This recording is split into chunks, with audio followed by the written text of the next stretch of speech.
Ah bah avec plaisir. Bonsoir à tous, bonsoir à toutes.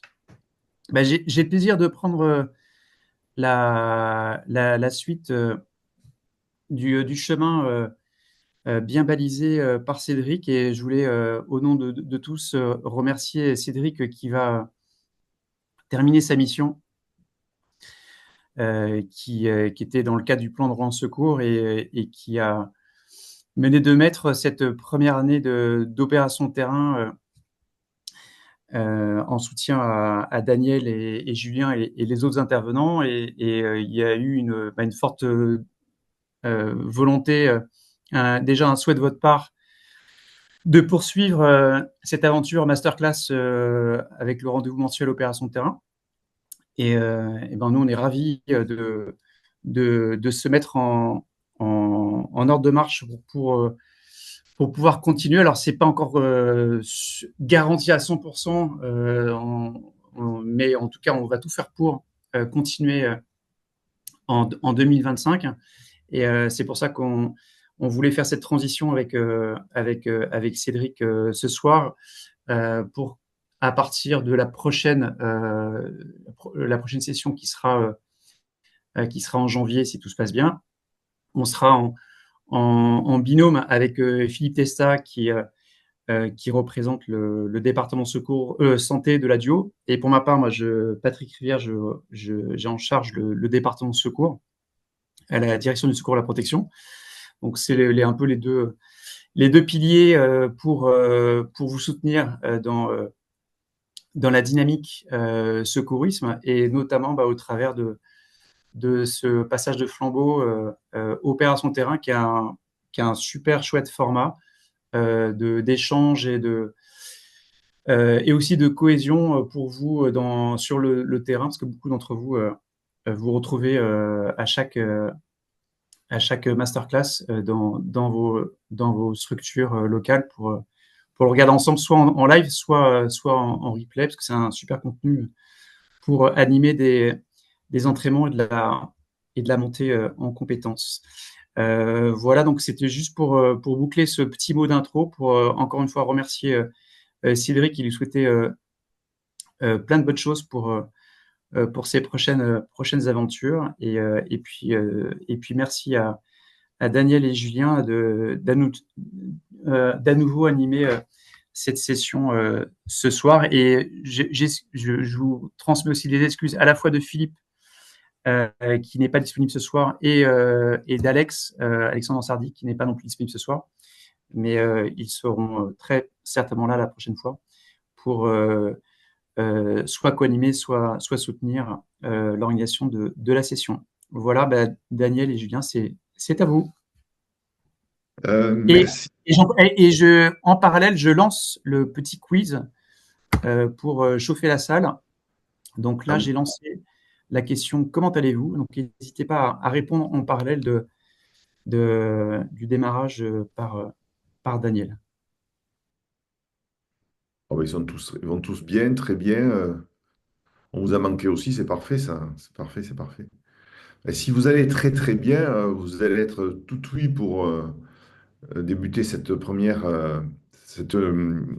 cette session de ce soir avec en fait qui est la suite de la session que l'on a fait, l'avant-dernière session qui portait sur l'accouchement. On a accouché d'un nouveau-né, maintenant il faut quand même le prendre en charge et c'est l'objectif d'aujourd'hui. Donc, ils vont tous bien ou très bien, et en plus, on leur a manqué, mais vous aussi, vous nous avez manqué, et on est toujours très content de vous retrouver. Donc, je vais enlever le sondage. Voilà. Je vous rappelle que vous pouvez toujours utiliser les sous-titres si vous le désirez. Utilisez donc votre logiciel Zoom. La dernière fois, nous avions fait l'opération de terrain en utilisant Meet de Google, mais en fait, c'est pas très performant. Donc, on revient sur Zoom et on continuera à utiliser Zoom pour les prochaines opérations de terrain. Et vous avez l'habitude maintenant de l'utiliser, donc on va continuer là-dessus. Je remercie aussi la présence de tous, puisque vous êtes toujours très nombreux à participer à cette opération. En plus, on a aussi la chance d'être sur plusieurs associations, donc on a des secouristes de la Croix-Blanche, de l'UNAS, de l'Ordre de Malte, de la Fédération française de sauvetage et de secourisme. Et c'est très intéressant et très passionnant aussi de travailler ensemble, comme on l'a fait pendant la période des Jeux olympiques. Et c'est pour ça qu'on est toujours ravis de pouvoir proposer ces opérations à tout le monde.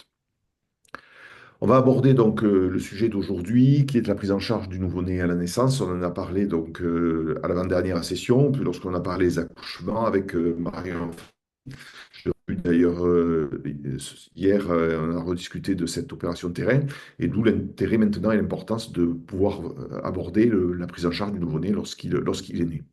On va débuter par plusieurs aussi quelques questions dont tu peux, Patrick, lancer la question suivante dans le sondage.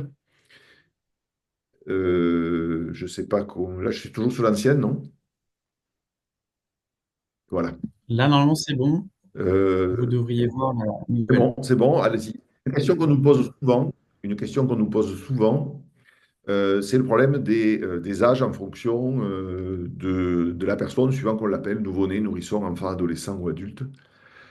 Donc, ce que je vous demande, c'est d'indiquer les affirmations qui sont justes. On parle de nouveau-né de 0 à 27 jours. On parle de nourrisson de 0 jours à 1 an. On parle d'enfants de 2 à 8 ans, on parle d'adolescents de 12 à 17 ans, et on parle d'adultes pour moins de 18 ans. Ah, oui, excusez-moi, il y a une erreur là, mais c'est pas grave. Sur la dernière, sur le quiz, vous avez pour plus de 18 ans. OK. Donc, on va garder le quiz pour plus de 18 ans.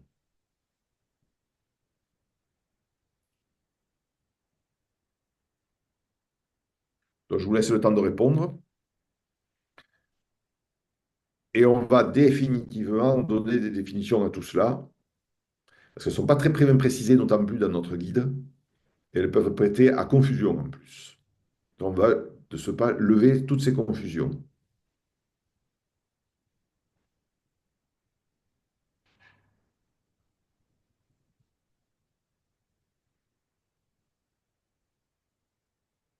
Voilà, on est à peu près, tout le monde a répondu, à peu près.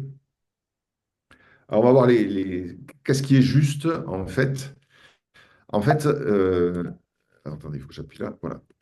En fait, d'abord, on parle de nouveau-nés de 0 à 27 jours, et on parle d'adolescents de 12 à 17 ans, et on parle d'adultes, puisque vous aviez contrairement à ce que moi j'ai sur ma diapositive, on parle d'adultes pour plus de 18 ans, et ça c'est juste aussi, hein, rajouter la dernière question comme étant juste, effectivement. Alors, on vous a fait un tableau pour essayer de rappeler en fait ces définitions-là. Le nouveau-né à la naissance, c'est une personne, c'est l'enfant quand il naît au moment de la naissance, on parlera de nouveau-né à la naissance. Et ensuite, on va parler de nouveau-né, c'est-à-dire d'un enfant qui a entre 0 et 27 jours, mais on est à plusieurs heures enfin, après la naissance. L'enfant est né, il a respiré, tout va bien. Après, on va parler de nouveau-né. Et le nouveau-né, ça sera jusqu'au 27e jour, c'est-à-dire 3 semaines. C'est vrai que traditionnellement, on dit souvent nouveau-né première semaine. Et après, la deuxième et la troisième semaine, on parle plutôt traditionnellement de bébé plutôt que de nouveau-né. Mais en fait, le nouveau-né, par définition, c'est des définitions qui sont données par la santé, hein, notamment la Haute Autorité de Santé. On parlera de nourrisson jusqu'à 27 jours. Je vous ai mis à côté les tailles et les poids. Ce sont des tailles et des poids moyens parce que c'est très variable. C'est variable en fonction des personnes, c'est variable en fonction des individus, c'est variable en fonction du sexe, etc. On parlera ensuite de nourrissons de 28 jours jusqu'à l'âge de 23 mois, c'est-à-dire avant la deuxième année. Et on parlera d'enfants pour un enfant qui a un âge entre 2 et 11 ans. Une personne entre 2 et 11 ans, on dira que c'est un enfant. Dans le guide, vous trouvez parfois enfant moins de 8 ans, mais c'est entre parenthèses, cela veut dire que l'enfant de moins de 8 ans, et notamment lorsque vous parlez de l'arrêt cardiaque, l'utilisation des défibrillateurs, en ce qui concerne les défibrillateurs adultes et les défibrillateurs enfants, on utilise un défibrillateur adulte pour les enfants, les adolescents et les adultes, mais pour les enfants de plus de 8 ans, les adolescents et les adultes, et on utilise un DAE pédiatrique pour les enfants de moins de 8 ans, et éventuellement pour les nourrissons. On parlera d'adolescents entre 12 et 17 ans, et on parlera d'adultes au-delà de 18 ans. On fait rarement de différence entre adolescents et adultes parce que les conduites à tenir sont traditionnellement les mêmes. Et c'est vrai que cela change particulièrement chez les nourrissons et chez les enfants, notamment le petit enfant, où on peut avoir des conduites à tenir qui sont différentes. Alors, qu'est-ce que la naissance? C'est un élément très important, j'allais dire, c'est presque un traumatisme, notamment pour le nouveau-né, mais aussi d'ailleurs pour la maman. On va avoir un passage de la vie intra-utérine à une vie extra-utérine. Dans mon propos, je vais souvent dire le fœtus et l'adulte. Mais quand je dis l'adulte, en fait, je parle pour toute personne qui est après la naissance. La vie intra-utérine, on a un fœtus qui est à l'intérieur du ventre de la maman, il est dans un milieu liquide, il est dans une température qui est la plupart du temps stable aux alentours de 37 degrés. Et les variations de température du nouveau-né sont très faibles. Elles varient de 0,5 degrés, un peu plus, un peu moins. Mais il n'y a jamais de grandes variations, puisque le nouveau-né est à l'intérieur du ventre de la maman, dans un milieu liquide, et il est protégé à l'intérieur de ce ventre. Au moment de la naissance, l'enfant va se retrouver dans un milieu qui n'est plus liquide, mais un milieu qui est aérien. Et on va voir qu'il y a des grandes modifications qui vont avoir lieu au moment de ce passage, de ce transfert de ce milieu liquide à ce milieu aérien. Il va se retrouver avec une température qui est bien inférieure à celle dans laquelle il se trouvait. On n'est plus à 37 degrés, je vous ai mis 19 degrés, mais tout dépend de la température qui fait à l'extérieur, hein. Ça peut être de -2, -3, parfois plus, à des températures plus élevées. Habituellement, les naissances se font à l'intérieur, ou à l'hôpital, ou à la maternité, ou à l'intérieur d'un domicile, ou à l'intérieur d'un véhicule. Ce sont des températures qui ne sont pas quand même très très basses, mais malgré tout, les températures sont très variables, en tout cas bien inférieures à celles de la vie intra-utérine. Et l'enfant n'a plus de protection, et il va être obligé de se protéger lui-même, puisqu'il n'a plus le ventre de la maman qui le protège. Donc il y a quand même un transfert d'un milieu à un autre milieu qui sont totalement différents, ce qui est un véritable phénomène, j'allais dire un cataclysme pour le nouveau-né à la naissance. Et pour cela, on va aborder quelles sont les caractéristiques physiologiques, circulatoires, respiratoires et notamment de régulation thermique chez le nouveau-né.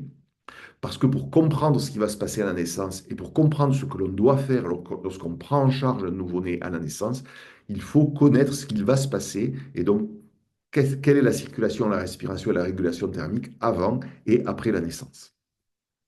On va donc voir cette physiologie du nouveau-né à la naissance. D'abord, comment se font les échanges chez le fœtus? Parce que les échanges chez le fœtus et les échanges entre la mère et le fœtus vont être profondément modifiés à la naissance puisque le fœtus devra lui-même gérer ces échanges. D'abord, les échanges, ils ont lieu au niveau du placenta. Le placenta, il est relié au fœtus par l'intermédiaire du cordon ombilical. Et le placenta, c'est une structure qui est, j'allais dire, collée au fond de l'utérus. Il fait partie même pratiquement de l'utérus. Et c'est au niveau de ce placenta que va avoir lieu des échanges, notamment des aliments, ce qui va permettre la nutrition du fœtus. Les aliments vont passer de la mère à l'enfant. Vous allez avoir l'oxygénation qui se fait grâce au placenta. L'oxygène va passer des vaisseaux sanguins maternels aux vaisseaux sanguins du fœtus. On va le revoir sur la diapositive qui vient juste après. L'oxygénation se fait au niveau du placenta et l'élimination des déchets du fœtus. Eh bien, les déchets du fœtus vont arriver au niveau du placenta, traverser la barrière placentaire et arriver dans les vaisseaux maternels. Et c'est la mère qui éliminera ensuite ces déchets.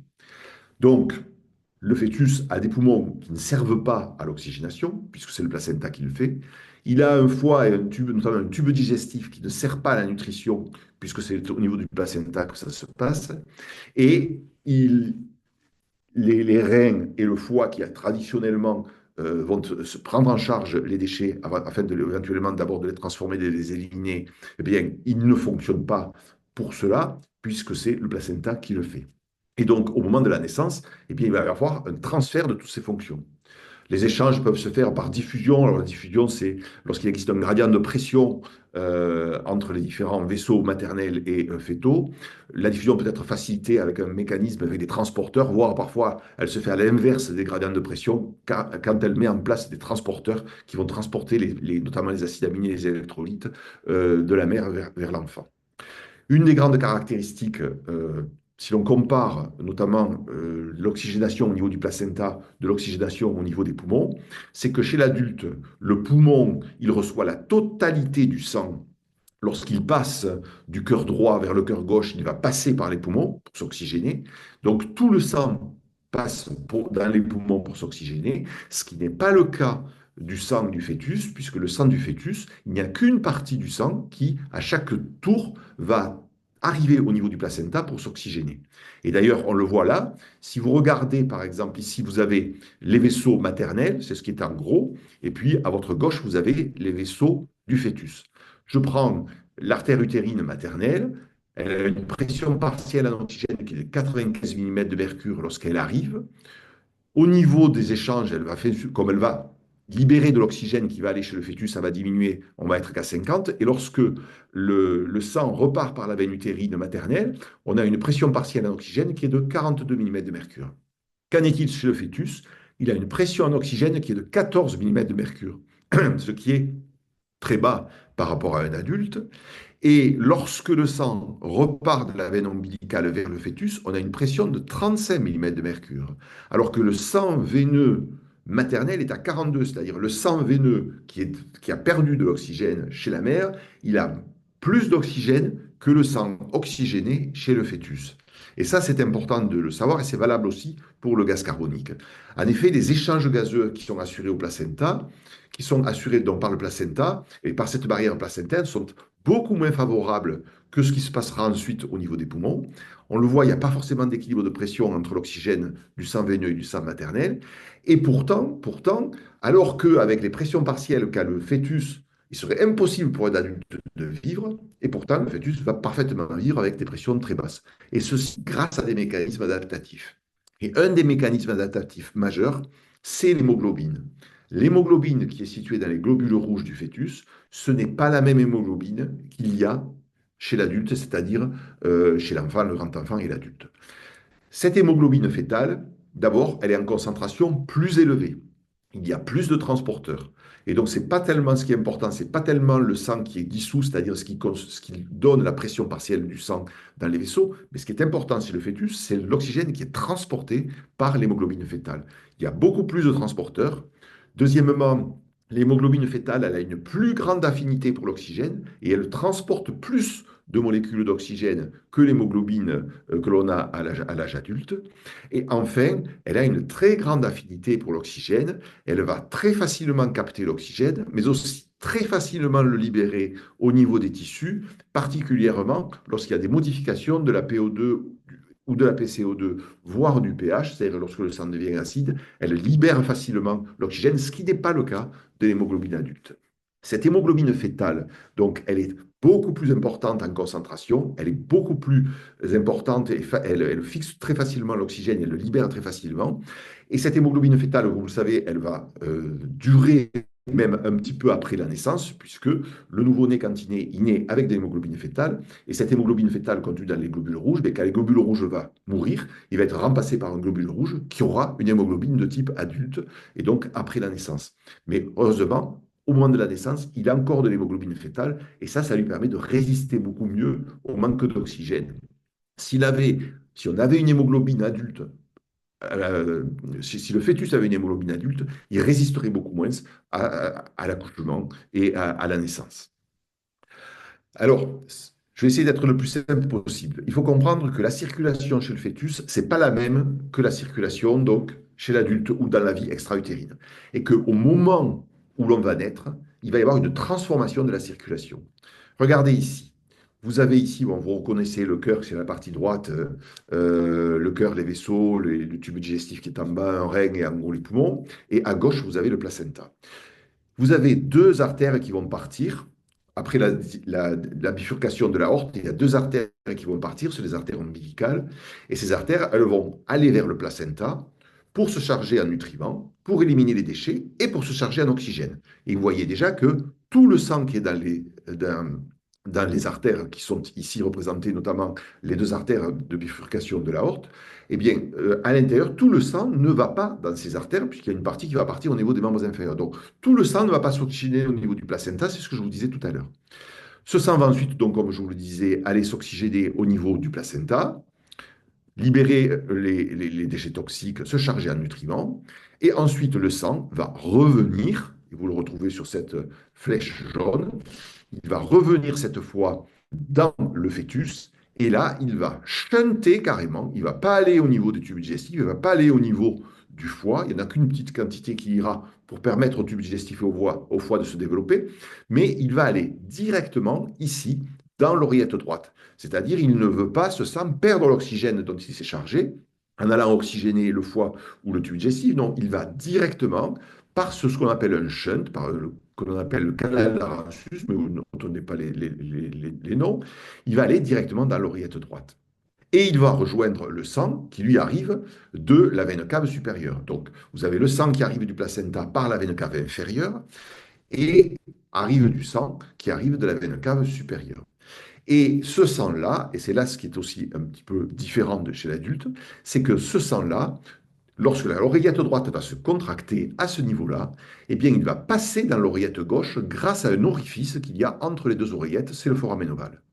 Et ensuite, le sang va être chassé par le ventricule droit dans l'aorte, et c'est donc du sang oxygéné que l'on a, et ce sang va aller oxygéner notamment les vaisseaux qui vont au cerveau et qui vont au niveau des membres supérieurs. Donc vous voyez qu'il y a un shunt il y a deux shunts, et un shunt ici et un shunt au niveau du cœur qui permet au sang d'aller directement vers les tissus sans perdre l'oxygène qu'il a récolté au niveau du placenta. Naturellement, au moment où se contracte l'oreillette droite, il y a une partie du sang qui va aussi dans le ventricule droit. Et vous savez que le ventricule droit, il chasse le sang dans les artères pulmonaires. Pourquoi? Parce qu'il faut aller vers les poumons. Eh bien, là aussi, il y a une deuxième chose, c'est que ce sang qui est oxygéné, qui arrive dans l'artère pulmonaire, eh bien, il peut passer par un autre shunt, un canal qui existe entre cette artère et l'aorte pour aller encore amener du sang oxygéné au niveau de l'aorte, qui va ensuite, elle, aller vasculariser l'ensemble des tissus. Et il n'y a que très peu de sang qui va au niveau des poumons, uniquement pour aller permettre le développement des poumons, puisqu'il n'y a pas d'oxygénation au niveau des poumons pendant la vie fœtale, puisqu'elle se fait au niveau du placenta. Donc le cœur droit et le cœur gauche, ils fonctionnent en parallèle, alors que chez l'adulte, le cœur droit et le cœur gauche, ils fonctionnent en série. En fait, on pourrait, notamment chez le fœtus, il pourrait avoir qu'une seule oreillette et qu'un seul ventricule, puisqu'ils fonctionnent en parallèle. Alors que nous, on a bien un cœur droit et un cœur gauche, parce qu'il y a un passage entre les deux au niveau des poumons pour s'oxygéner. Au niveau des poumons, les poumons fœtales au moment de la naissance, ils sont comment? On a des bronches et des bronchioles qui sont en place, qui sont envahis par du liquide. C'est du liquide amniotique, on appelle ça du liquide amniotique, pardon. Vous avez ensuite les alvéoles. Alors les alvéoles, elles ont des parois qui sont très épaisses et les alvéoles, elles sont écrasées, elles sont collabées et elles sont remplies d'un liquide qu'on appelle le liquide pulmonaire. C'est aussi du liquide amniotique. Il y en a en fait très peu dans les poumons parce que en fait les alvéoles, elles sont complètement affaissées, complètement collabées. Et les vaisseaux qui sont autour, ils sont enchâssés dans cette paroi épaisse, ils sont très tortueux, et de ce fait, il existe une résistance importante à l'écoulement du sang dans les vaisseaux. Le sang, il a du mal à arriver dans les capillaires pulmonaires parce qu'il y a une résistance élevée. On le comprend, puisque ce que l'on veut, c'est que le sang, il aille plutôt dans le corps du fœtus, puisque les poumons, ils ne servent pas pendant la vie fœtale. C'est pas à ce niveau-là que se fait l'oxygénation. Donc, il faut éviter que le sang aille dans les poumons, il vaut mieux qu'il aille dans les autres tissus pour oxygéner le fœtus, et c'est pour ça qu'il y a une résistance qui est très élevée. Et à l'intérieur des alvéoles, il existe normalement un produit chimique particulier fabriqué par les cellules qui tapissent les alvéoles, que l'on appelle le surfactant, qui a un pouvoir important, c'est que ce surfactant, quand ensuite l'oxygénation va avoir lieu, il va permettre à l'alvéole de se dilater et de rester ouverte et de ne pas s'effondrer. Le surfactant, c'est un liquide qui n'apparaît que dans les derniers mois de la grossesse à partir de la 30e semaine. Lorsque le nouveau-né est à terme, il a suffisamment de surfactant pour éviter d'écrasement des alvéoles après la naissance. Par contre, chez le prématuré, on peut avoir un manque de surfactant, ce qui leur empêche de respirer correctement, et on le verra tout à l'heure. Que se passe-t-il maintenant au niveau de la première respiration? Une fois que l'enfant sort du ventre de la maman, que se passe-t-il? Eh bien, premièrement, et ça, des fois, on n'arrive pas trop à l'expliquer pourquoi, il y a ce qu'on appelle un affaissement des vaisseaux ombilicaux. Tous les vaisseaux qui vont ou qui viennent au niveau du placenta et à l'intérieur du placenta vont s'écraser, ce qui va chasser le sang fœtal qui est à l'intérieur du placenta vers le fœtus. Il va récupérer d'ailleurs la totalité du sang, le fœtus. Donc, il y a un écrasement et qui se fait pourquoi? On pense que c'est lié à l'augmentation du gaz carbonique parce qu'au moment de la naissance, il y a quand même une compression de tous les vaisseaux et il y a le fœtus, qui est le futur nouveau-né, donc devient hypercapnique, donc il accumule du gaz carbonique, et c'est ceci qui entraînerait une fermeture et un affaissement des vaisseaux ombilicaux. Une fois que l'enfant est dehors, eh bien, il va y avoir la première inspiration, c'est ce que l'on appelle le premier cri. Pourquoi un enfant ne respire pas dans le ventre de sa maman et va respirer dès qu'il est à l'extérieur? Qu'est-ce qui va se passer qui va déclencher ce premier cri, cette première inspiration? Scientifiquement, on ne sait pas trop pourquoi. C'est peut-être favorisé par l'hypopercapnie que je vous le disais tout à l'heure. C'est peut-être favorisé aussi par les changements de température importants, le refroidissement, et éventuellement aussi par la stimulation. On sait que la stimulation, elle facilite la respiration, et c'est pour ça qu'il faut stimuler les nouveau-nés à la naissance pour que ça leur aide à respirer mieux. Donc, on va avoir ce premier cri, et là, le nouveau-né va réaliser une inspiration très puissante. Rappelez-vous, il n'y a rien à l'intérieur des poumons, il n'y a que du liquide. Il faut qu'il constitue tous ces volumes pulmonaires. Et donc, vous allez avoir une importante dépression qui va se créer à l'intérieur du poumon, de moins 40 à moins 30 à moins 40 cm d'eau. Et quand on regarde, si vous voulez, le poumon lui-même, vous avez à l'intérieur du poumon un volume d'air chez l'adulte qu'on appelle le volume résiduel. C'est une quantité d'air que vous n'arrivez jamais à faire sortir des poumons, même après une expiration forcée.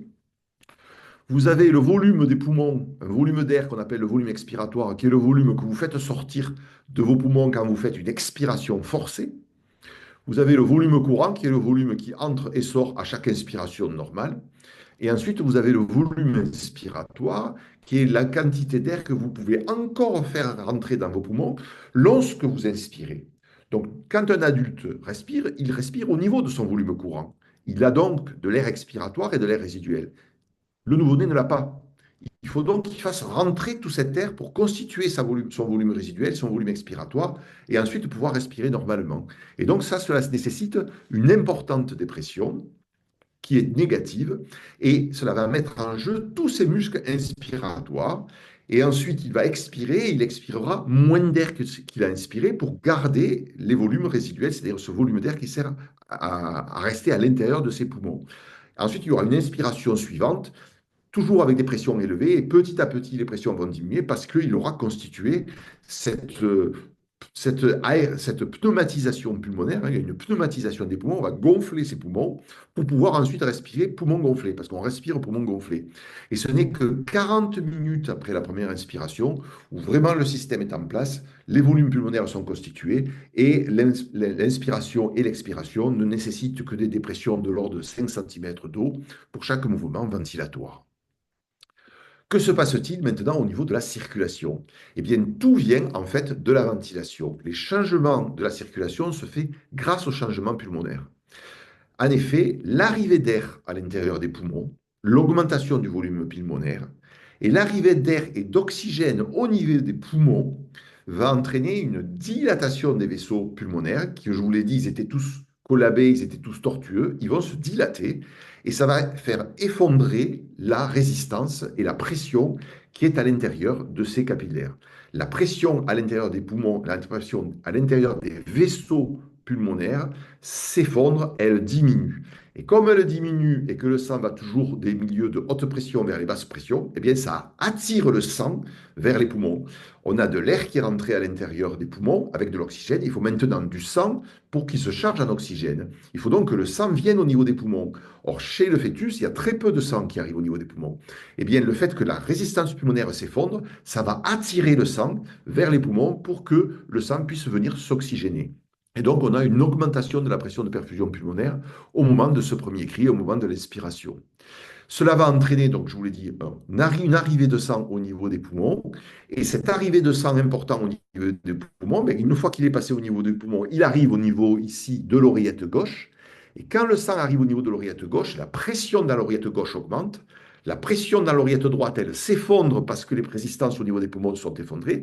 Et il y a une inversion des pressions entre l'oreillette gauche et l'oreillette droite. Et cette inversion des pressions ici entraîne une fermeture par un clapet, une fermeture de l'orifice qui existait entre les deux oreillettes droite et oreillette gauche. Et vous comprenez donc là qu'on est en train de s'orienter vers une circulation adulte.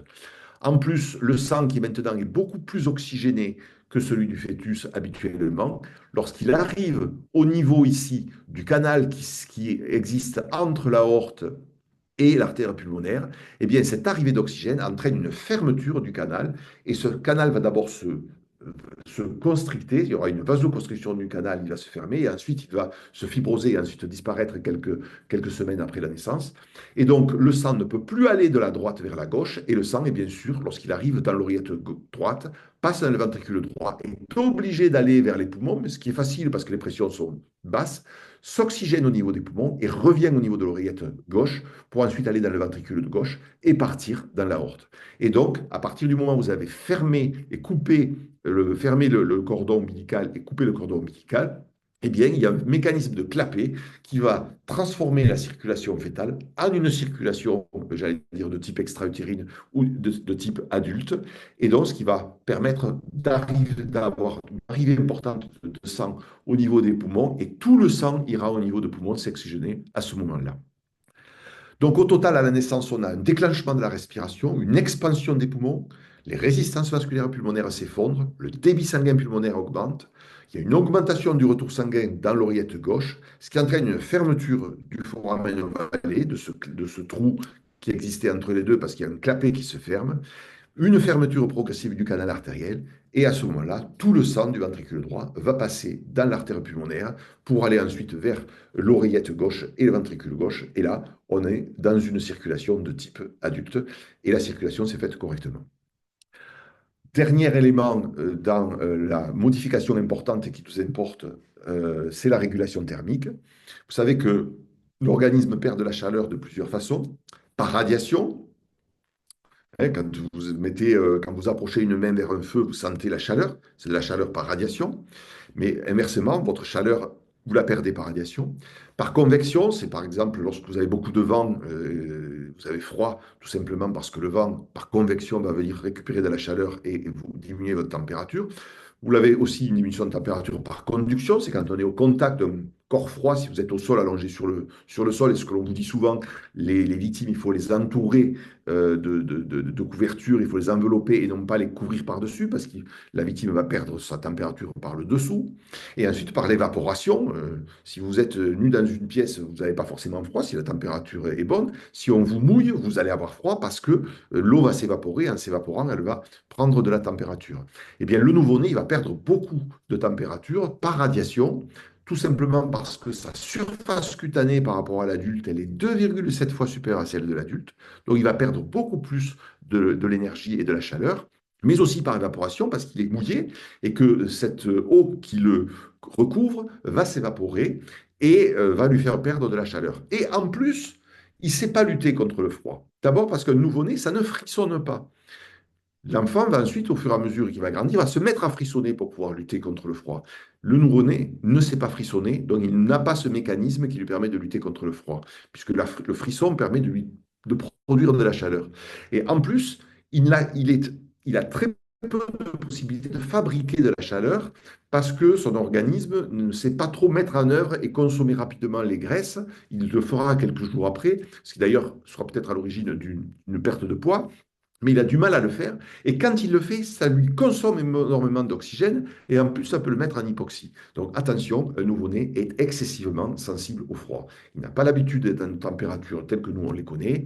Et en plus, il perd beaucoup plus de chaleur que nous. Et en plus, il sait encore moins fabriquer de l'énergie, créer de la chaleur pour lui.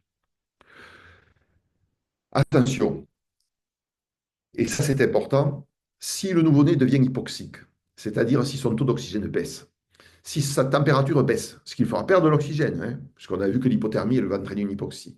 S'il devient acide, notamment par une augmentation de son taux de gaz carbonique, eh bien la conséquence immédiate, et ça c'est au niveau des résistances artérielles pulmonaires, on en a parlé tout à l'heure, les résistances artérielles pulmonaires, elles s'effondrent parce qu'il y a une oxygénation et parce qu'il y a une libération de gaz carbonique, ce qui diminue le taux, ce qui diminue l'acidité. S'il y a une hypoxie, une hypothermie, surtout une acidose, qu'est-ce qui va se passer? Les résistances artérielles pulmonaires, elles vont augmenter. Et si elles augmentent, eh bien, on va avoir une inversion des pressions de la droite vers la gauche, et à ce moment-là, les shunts vont se réouvrir. Et ce qui se passe, c'est qu'un enfant, s'il devient hypoxique à la naissance, hypothermique et acidosique, il a tendance à revenir à sa circulation fœtale. Or, je vous rappelle que la circulation fœtale, elle se fait par une oxygénation au niveau du placenta. Là, du placenta, ben, il n'y en a plus, puisqu'il n'est plus relié à son placenta. Et donc, ça sera encore un facteur aggravant. Et donc, on rentre dans une hypoxémie. En fait, l'hypoxémie, on se mord la queue. L'hypoxie va encore aggraver le phénomène, et le phénomène va s'aggraver rapidement. D'où la nécessité de ne pas entraîner d'hypoxie, d'hypothermie ou d'acidose chez l'enfant. Il faut qu'il soit correctement oxygéné, il faut qu'il soit réchauffé, et il faut qu'il ventile correctement pour que son taux d'acidité soit correct. Alors, après tout cela, j'étais peut-être un petit peu long, mais quelles sont les conduites à tenir? Les conduites à tenir, elles ne sont pas très compliquées. On va voir quelques cas. Vous intervenez au domicile d'une personne sur le point d'accoucher. Vous essayez de me lancer le... Voilà, merci. Vous intervenez au domicile d'une personne sur le point d'accoucher. À votre arrivée, vous trouvez la mère assise sur le canapé. Un bébé crie entre ses jambes et il est relié à sa maman par le cordon ombilical. En clair, vous arrivez, l'accouchement a déjà eu lieu et vous retrouvez une maman qui vient d'accoucher avec un nouveau-né qui est relié au cordon ombilical. Que devez-vous faire? Premièrement, prévenir le 15, allonger la mère et poser son enfant peau à peau sur son ventre, clamper et couper le cordon. Je vous rappelle, c'est ce que l'on a vu la dernière fois, hein. Demandez l'heure de la naissance, clamper et couper le cordon et envelopper l'enfant dans une couverture de survie. Allonger la mère, clamper le cordon et ne pas le couper et poser son enfant peau à peau sur son ventre, ou alors allonger la mère et l'assister pendant la délivrance.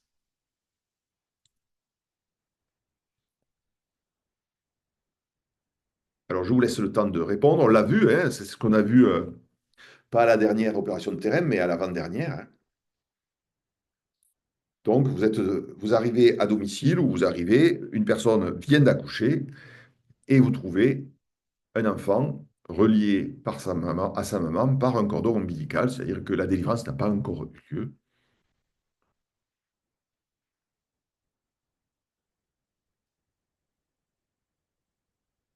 C'est encore une minute, enfin quelques secondes plutôt.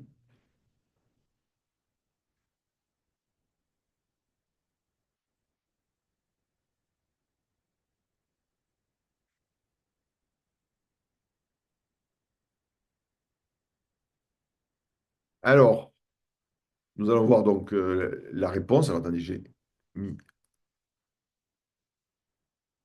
Voilà. Alors, la réponse, je ne sais pas si on a le résultat. Voilà le résultat, excusez-moi. Le résultat, 56% pour le premier, 16% pour la deuxième proposition, 26% pour la troisième, 3% pour la dernière. Et donc, effectivement, il fallait répondre donc la première solution. Il faut prévenir le 15, bien sûr, il faut alerter, hein, en tout cas dans votre dispositif de secours, il faut prévenir immédiatement, ça se fait souvent de façon concomitante. Il faut essayer d'allonger la mère telle qu'on vous l'a indiqué, parce que n'oubliez pas qu'elle n'a pas encore délivré, donc on allonge la mère. Et surtout, on va poser son enfant peau à peau sur son ventre pour lutter contre l'hypothermie, et ce qui vous permet ensuite de clamper et de couper le cordon. Donc voilà la conduite à tenir. Alors nous allons voir maintenant la conduite à tenir standard. Vous avez un nouveau-né, je vais, en fait, voilà. Vous avez un nouveau-né qui a poussé son premier cri, il s'agite, il ventile, l'accouchement vient d'avoir lieu, hein, on l'avait vu la dernière fois. Ce que l'on vous demande, c'est de poser le nouveau-né à plat ventre sur le ventre de sa mère, c'est ce qu'on appelle du peau à peau. Là, généralement, on lui met la tête sur le côté, un petit peu comme vous l'avez sur la photo, au niveau des seins de la maman, entre les seins de la maman, en fait. Ça va lui permettre non seulement de diminuer sa déperdition de température et d'être à un contact chaud, alors que si vous le posez sur un champ ou sur une table, ben, il y a une température qui est froide, vous risquez d'augmenter la déperdition de température par convection.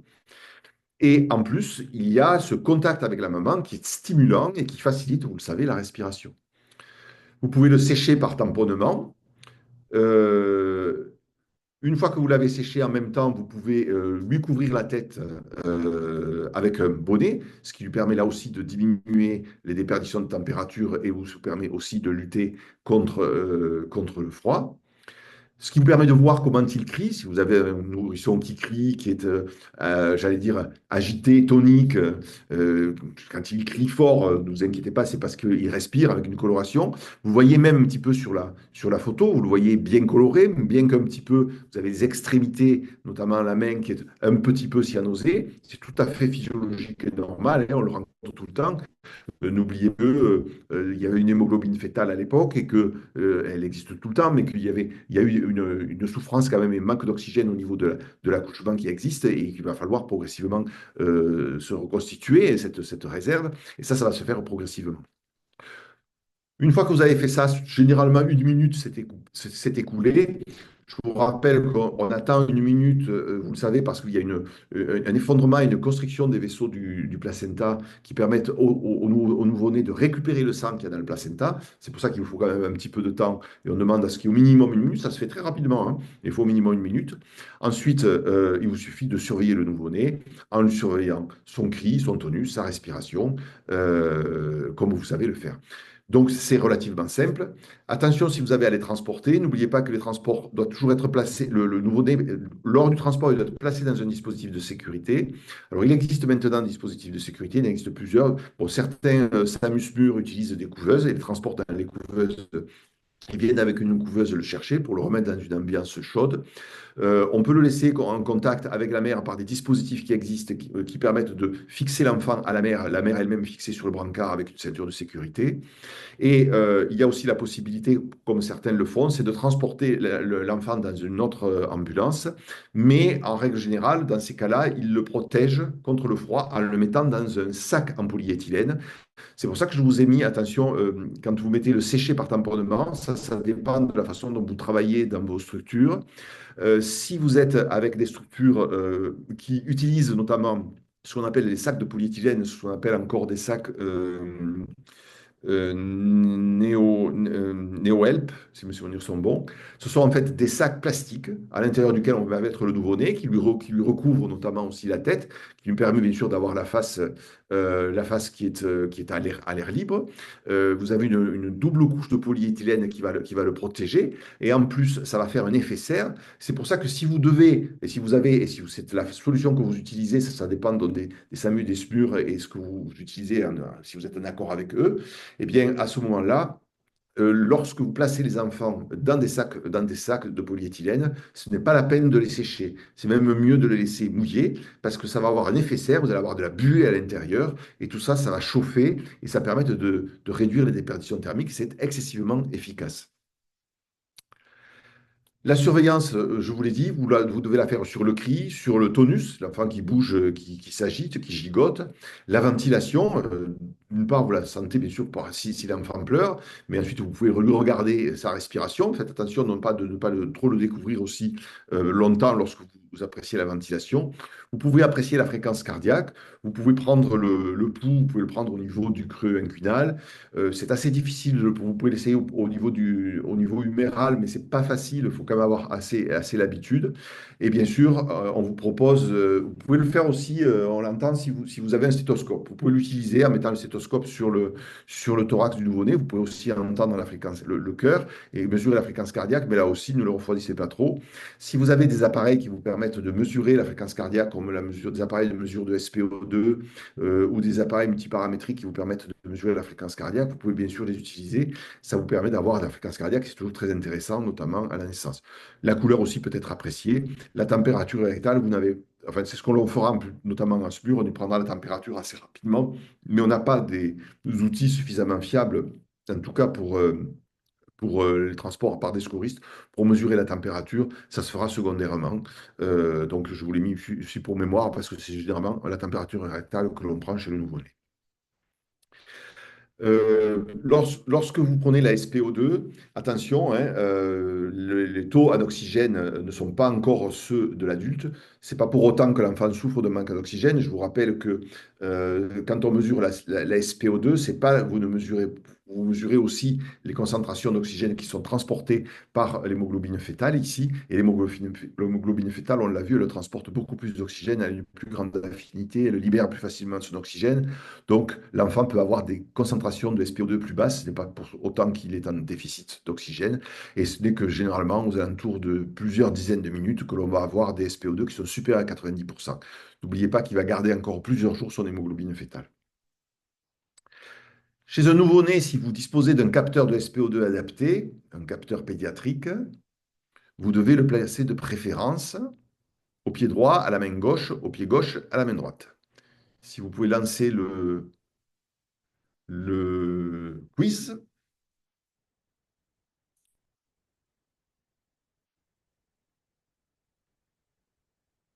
Voilà le quiz qui se lance.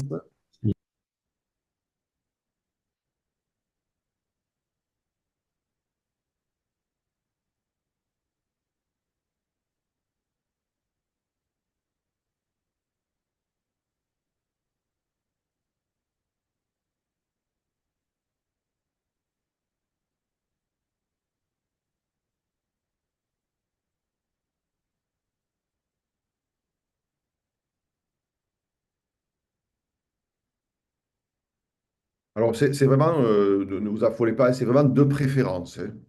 En fonction de l'endroit où vous allez le placer, il y a juste des choses à savoir.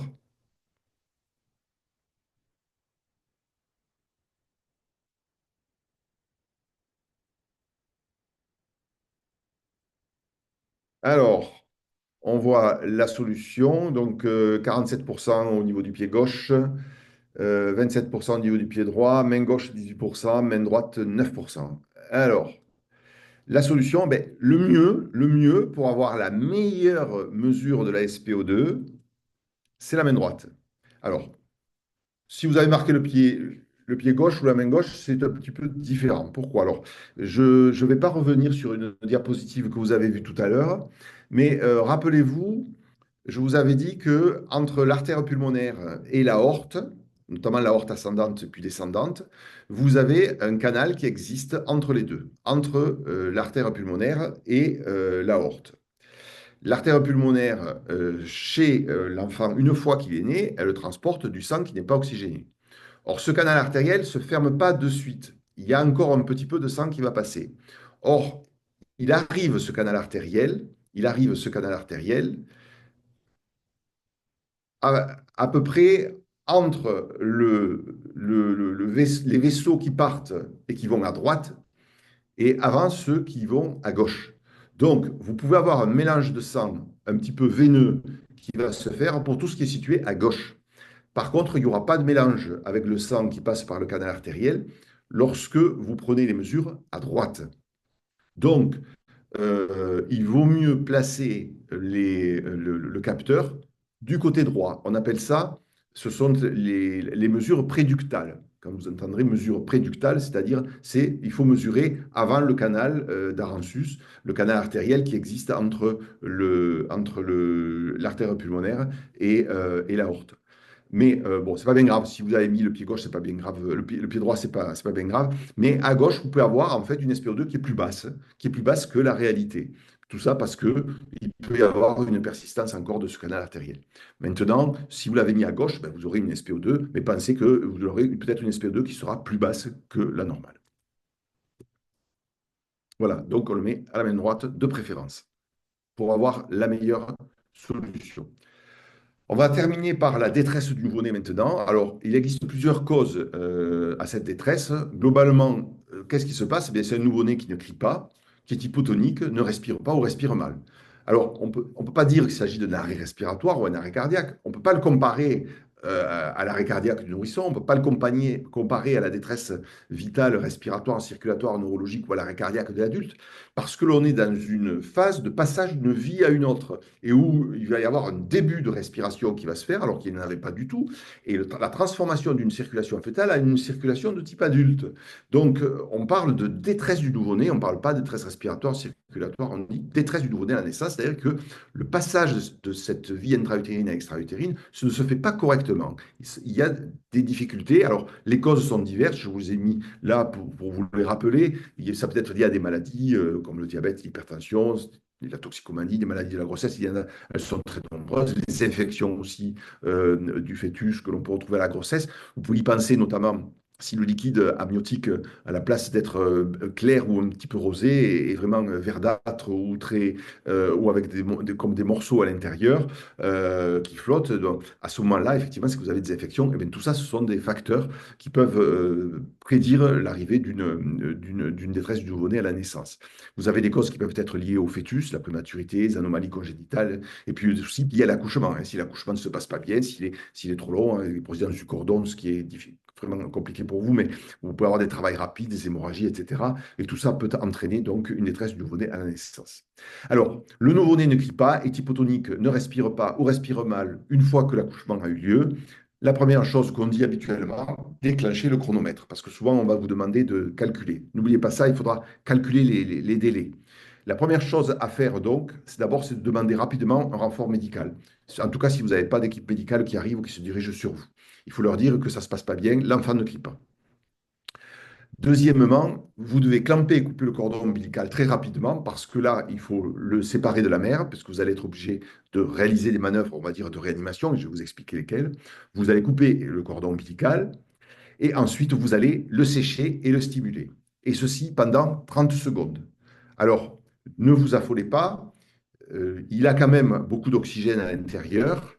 Et votre objectif, c'est de lui faire démarrer la respiration. Et pour lui faire démarrer la respiration, vous devez le stimuler. Je vous le rappelle que la stimulation est un facteur qui favorise la respiration.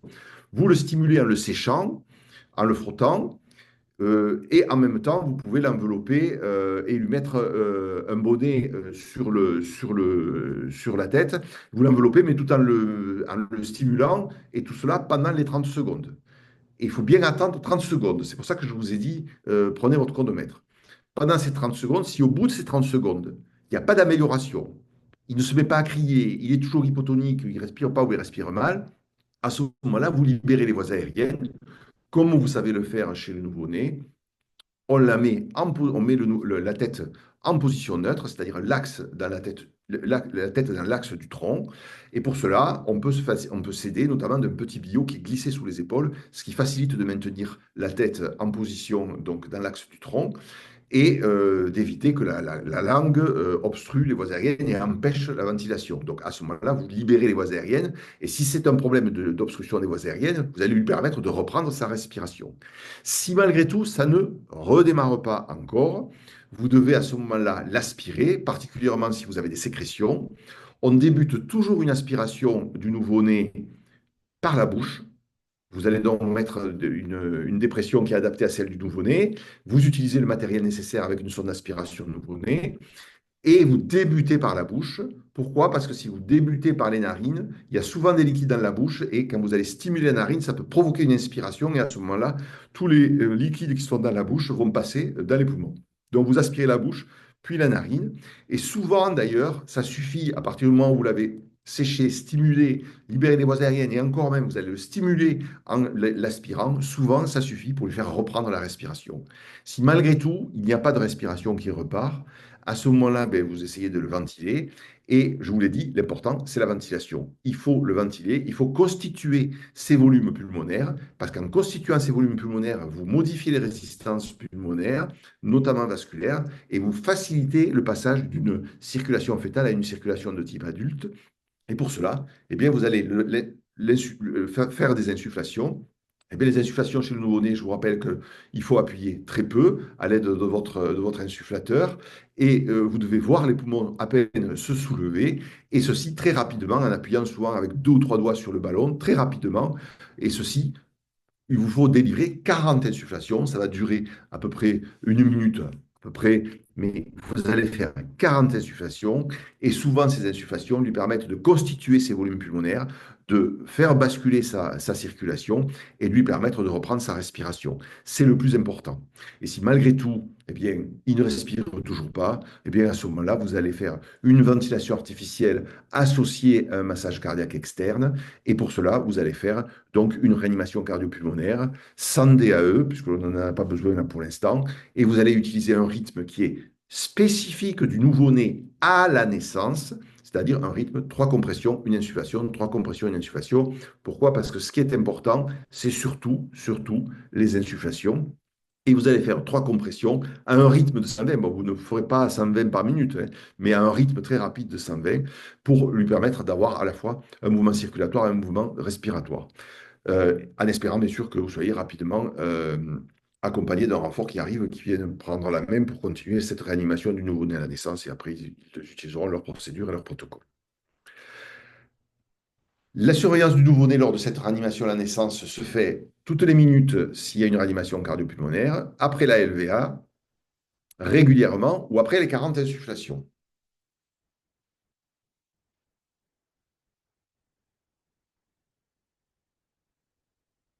C'est assez facile parce que je vous ai donné, je pense que je vous ai déjà donné la solution.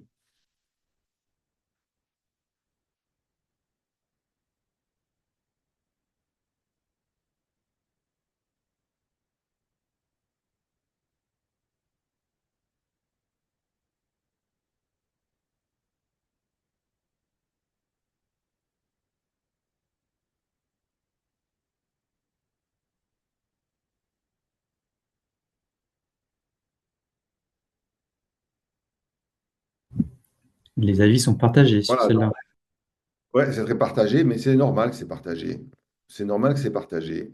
Toutes les minutes, s'il y a une réanimation cardio-pulmonaire, 49%. Après la LVA, 35%. Régulièrement, 35%. Après les 40 insuffations, 56%.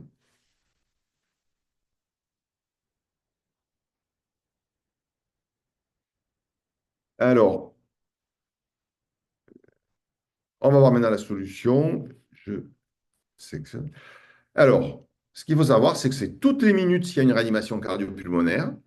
Hein, ce qui me permet de vous dire que lorsque vous faites une réanimation cardio-pulmonaire 3-1, toutes les minutes, il va falloir vérifier s'il n'y a pas une récupération, une reprise de la respiration et la reprise donc d'un cri éventuellement et une récupération de l'enfant.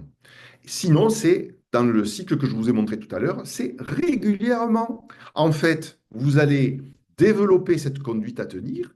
Et si l'enfant se met à crier, se met à bouger et redevient tonique, et bien à ce moment-là, vous arrêtez.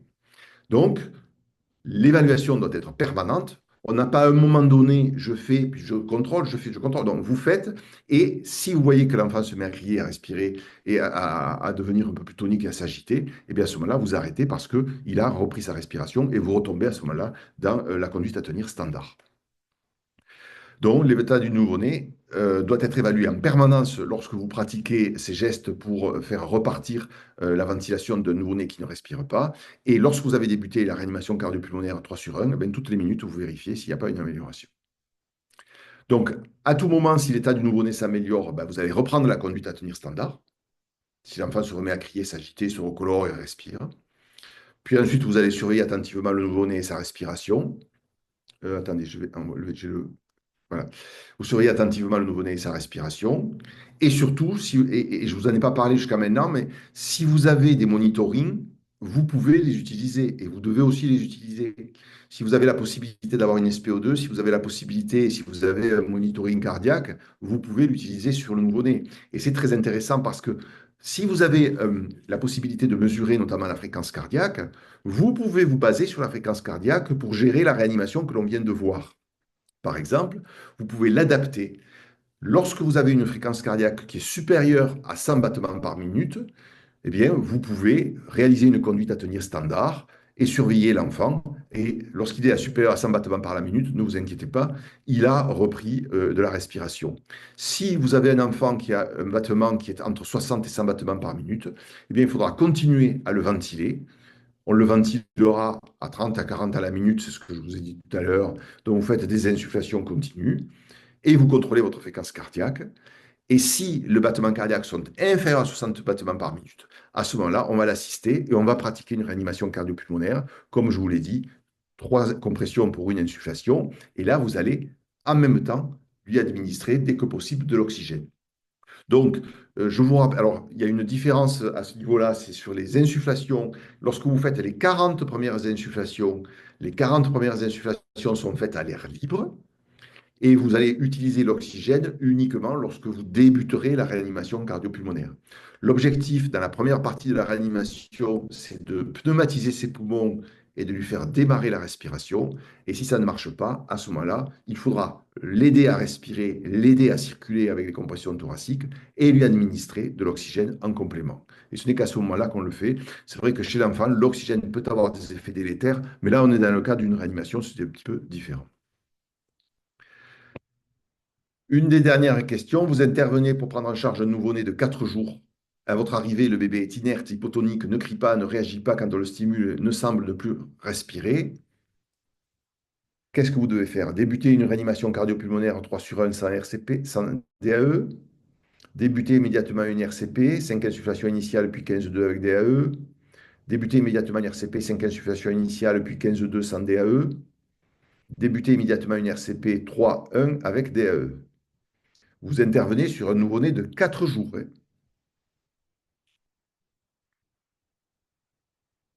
Si je vous ai posé cette question, c'est que je sais qu'il y a des difficultés à la réponse.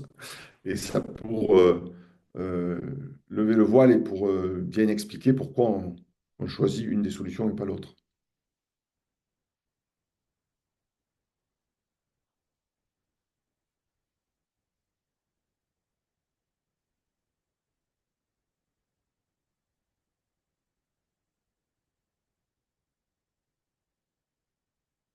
Donc, préférentiellement, vous êtes plutôt pour 5 insufflations initiales puis 15,2 avec un DAE pour 44%.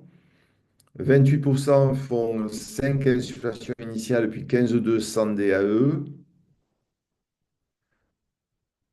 24% pour une RCP 3.1 sans DAE et 4% avec 3.1 avec DAE.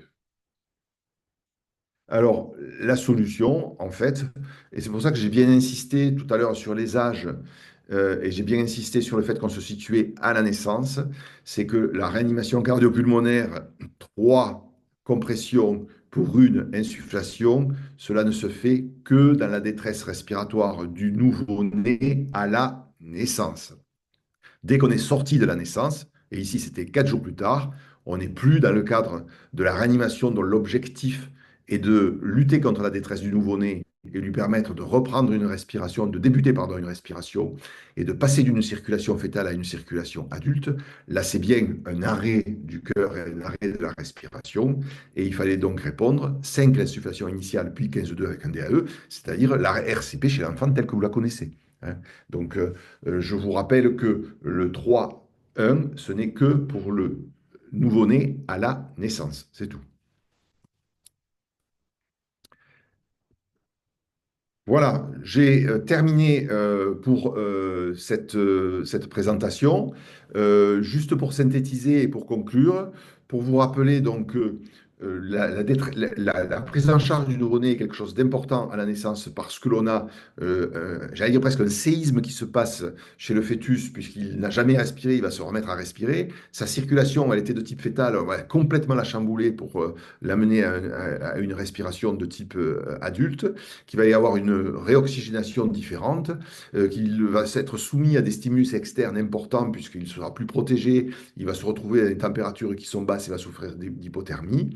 Et tout cela nécessite donc qu'on le prenne en charge correctement. Et cette prise en charge, il faut la faire simplement, calmement, en suivant les procédures telles que vous aurez été indiquées, et en le surveillant correctement et en évaluant son état et éventuellement en adaptant vos gestes de premier secours en fonction de son état. On a vu la prise en charge générale, globale. On sèche, on met sur le ventre de la maman, on enveloppe ensuite avec la mère pour bien le protéger de froid et on le surveille. Si vous êtes dans des secours organisés et que vous êtes mis d'accord avec les SMUR ou les SAMU ou que les SAMU sont là, vous verrez, ils les mettront dans des sacs. Certains les mettent dans des sacs en polyéthylène. À ce moment-là, ce n'est pas la peine de les sécher. On les met directement dès qu'ils sont nés dans le sac en polyéthylène. Mais si vous n'avez pas, eh bien, vous utilisez leur technique. Et enfin, lorsque vous avez une réanimation à la naissance à mener, cette réanimation pour lutter contre la détresse du nouveau-né à la naissance, elle a surtout pour but de faire repousser le premier cri, d'où la nécessité de le ventiler à l'air libre dans un premier temps, et ensuite, si nécessaire, après l'avoir stimulé et aspiré, de pratiquer une réanimation cardio-pulmonaire. Je vous remercie. Si peut-être vous avez des questions. Oui, merci Daniel pour cette présentation une fois de plus très claire. Quelques questions qui sont arrivées, notamment en termes de physiologie. Après la naissance, tu parlais du foramen ovale. Est-ce qu'il se referme tout seul et surtout en combien de temps la Ah fermeture bah se alors, fait? si vous voulez, je ne sais pas si vous me voyez, mais le foramen ovale, c'est un trou et au-dessus du trou, il y a une espèce de valve, un feuillet qui est devant. Alors, comme la pression à l'intérieur de l'oreillette droite est supérieure à celle de l'oreillette gauche, ben, le foramen est ouvert. Et au moment où l'oreillette gauche a une pression qui est supérieure à l'oreillette droite, eh bien, le feuillet ferme le foramen. De suite, il est fermé. Et ensuite, ça va se souder et ça va disparaître. Normalement, après, il y a des pathologies. C'est-à-dire, il y a des pathologies où le foramen ovale ne se ferme pas bien, où il y a des échanges de sang entre l'oreillette droite et l'oreillette gauche. C'est une maladie que peut-être certains ont entendu parler, on appelle ça la maladie bleue, parce que l'enfant était bleuté parce qu'il y avait un échange de sang veineux avec du sang artériel. Mais ça, on entre dans des pathologies. Et ça se répare, j'allais dire. Mais en tout cas, le foramen ovale, il va se fermer de suite. Le canal artériel, il met plus de temps. Il va y avoir une constriction qui va s'effectuer, et ensuite, c'est plusieurs jours après qu'il va disparaître complètement. Et donc, il y a toujours un petit peu d'échange. C'est pour ça que je vous expliquais qu'il valait mieux mettre les appareils de mesure de la SPO2 à droite qu'à gauche. Merci. Une autre au niveau de la prise de pouls. Est-ce que la prise du pouls au niveau de la fontanelle est possible? Il faut savoir le faire, on ne le recommande pas pour les secouristes, non. Si vous êtes professionnel de la santé et que vous avez l'habitude d'utiliser, que vous savez l'utiliser, oui, mais sinon, non. D'autant plus que les fontanelles sont ouvertes, puisqu'au moment de la naissance, les os du crâne ne sont pas fusionnés. Justement, c'est pour permettre, lorsque l'enfant passe dans la filière génitale, que les os du crâne puissent se chevaucher pour permettre donc à la tête de s'allonger et de passer dans la filière génitale. Et que donc on a une ouverture et que en dessous de la peau, ben, vous avez juste le cerveau, quoi, je veux dire, hein. Donc on ne le recommande pas. En tout cas, c'est pas recommandé au niveau du secourisme, quoi, fait par les secouristes. Donc, essayez de prendre le mieux. Ce que je vous recommande, c'est si vous avez des appareils qui permettent de mesurer, c'est quand même beaucoup mieux. Maintenant, si vous n'avez pas, vous avez la possibilité, ben, d'ailleurs, je ne vous en ai pas parlé hein, quand je vous ai fait la réanimation du nouveau-né au départ, je ne vous ai pas parlé de fréquence cardiaque, hein. Il répond, il réagit, il se met à respirer, à crier, c'est bon. Il ne respire pas, il est hypotonique, on considère que le cœur ne fonctionne pas et on débute une RCP. Si vous pouvez mesurer la fréquence cardiaque, si vous avez un appareil qui vous permet de le mesurer, et bien à ce moment-là, vous l'adaptez à la fréquence cardiaque. Enfin, vous adaptez votre conduite à tenir à la fréquence cardiaque. C'est pour ça que vous avez le tableau notamment qui est dans votre guide. Parfait. Merci.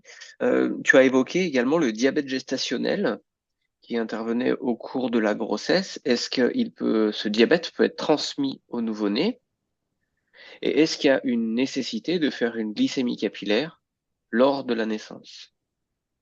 Mais ça, on le fait, mais ça, l'équipe médicale le fera parce que, et encore, si ce sont des enfants qui vont bien, on ne les fait pas systématiquement. Vraiment, c'est des enfants qui vont bien, on ne les fait pas systématiquement. Après, c'est vrai que si vraiment on a un souci, on va faire une mesure, surtout pour rechercher des hypoglycémies, parce qu'il est toujours possible, on a toujours la possibilité de les resucrer avec des sondes gastriques. Mais ça, vraiment, c'est l'équipe médicale qui le fera. Ne vous amusez pas à faire de la glycémie chez le nouveau-né. En plus, il faut les faire, hein, il faut les faire au niveau du talon, il ne faut pas les faire à la pointe du talon, il faut le faire sur le côté. Donc, c'est un geste qui doit être fait par un professionnel de santé pour ensuite, finalement, éventuellement, détecter une hypoglycémie. Mais sur un enfant qui est à terme et qui va bien, on ne va pas le faire. Très bien. Lors de la réalisation des 40 insufflations à l'air, pour quelle raison on maintient la pression sur les 5 premières insufflations? Alors écoutez, franchement, ne vous embêtez pas avec ça. Ne vous embêtez pas avec ça. Alors ça, on le fait notamment en salle de travail, quand on fait des réanimations à la naissance. Souvent, les 5 premières, on les maintient. Ne vous embêtez pas avec ça. Faites 40 insufflations normales. Je pense d'ailleurs qu'on va l'enlever de votre guide. Ça complique et puis finalement, ça n'amène pas à grand-chose. Vos 40 insufflations sont suffisantes pour gonfler les poumons si vous les faites bien, pour constituer les volumes pulmonaires et permettre au nouveau-né de repartir et de débuter sa respiration s'il peut la prendre, s'il peut la reprendre. Parfait. Encore deux questions. Une question sur la pose du défibrillateur. Donc, le défibrillateur se met à partir du moment où on est face à un nouveau-né qui n'est plus à la naissance. C'est bien ça? Oui, tout à fait. On a gardé que des conduites à dire qui sont simples. C'est vrai que les troubles du rythme chez le nouveau-né ou chez le nourrisson sont quand même moins fréquentes que chez l'adulte. Dans les causes des arrêts cardio-respiratoires, vous le savez, l'arrêt cardio-respiratoire anoxique est plus fréquent chez l'enfant et par contre, l'arrêt cardiaque par trouble du rythme cardiaque est plus fréquent chez l'adulte. Malgré tout, on a des pathologies cardiaques que l'on rencontre, notamment chez les nourrissons, pour lesquelles on est parfois obligé de faire des défibrillations. C'est pour ça qu'on recommande d'utiliser le DAE, si possible, avec des électrodes adaptées, naturellement. Et puis après, de toute façon, si le DAE ne vous propose pas de défibrillation, vous continuez votre réanimation, parce que la plupart du temps, ce n'est pas forcément un trouble du rythme, mais c'est plutôt un problème respiratoire, d'où l'importance de faire les insufflations. Très bien, merci. La dernière question est plus une question pour ceux qui sont amenés à faire du réseau de secours. notamment des équipages qui interviennent dans les centres de secours Oui. auprès donc des sapeurs-pompiers, Ça, je vous ai avec parlé des sachets. ouais, mais surtout avec des autorités médicales qui demandent à ne pas couper le cordon ombilical. Du coup, comment Ça, la Croix-Rouge française, elle se positionne face à un service de santé qui demande de ne pas le couper? vous devez appliquer les procédures avec lesquelles, avec les équipes médicales avec lesquelles vous travaillez. Ça, c'est important. On ne peut pas ne pas appliquer leurs procédures. Ils ont souvent des raisons. Déjà, des fois, on fait des études. D'autres fois, on a des raisons. Bon, là, actuellement, la recommandation pour sectionner un cordon, c'est à 1 minute de vie chez un enfant qui est né à terme et qui va bien. On lui laisse 1 minute avant de clamper et de sectionner le cordon. C'est plus facile quand on a un cordon sectionné, notamment ensuite pour la délivrance. Bon, après, ça c'est aussi, on n'a pas des avis qui sont très tranchés là-dessus. On vous le recommande, mais c'est une recommandation, comme on dit chez nous, faible. Si votre équipe médicale avec laquelle vous avez l'habitude de travailler préfère qu'elle réalise elle-même la section du cordon, eh bien, vous le clampez. Ça vous gênera un petit peu plus dans la prise en charge du nourrisson parce qu'il est toujours relié à la mère. Maintenant, dans le cadre de la réanimation cardio-pulmonaire, si jamais vous avez une détresse, à ce moment-là, la recommandation, c'est de le sectionner de suite et de s'occuper du nouveau-né.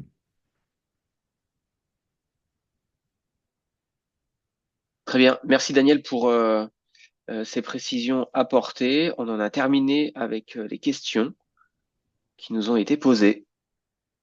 Juste pour vous dire que la prochaine opération de terrain, elle est prévue le 23 janvier et vous nous l'aviez demandé suite à l'enquête qu'on avait fait la dernière fois et notamment à la dernière opération de terrain où on avait fait donc, des questions-réponses. On vous préparera une intervention sur la prise en charge secouriste du traumatisé grave. Alors, ce qu'on appelait à l'époque le polytraumatisme, que maintenant on appelle plus traditionnellement le polytraumatisé. Voilà.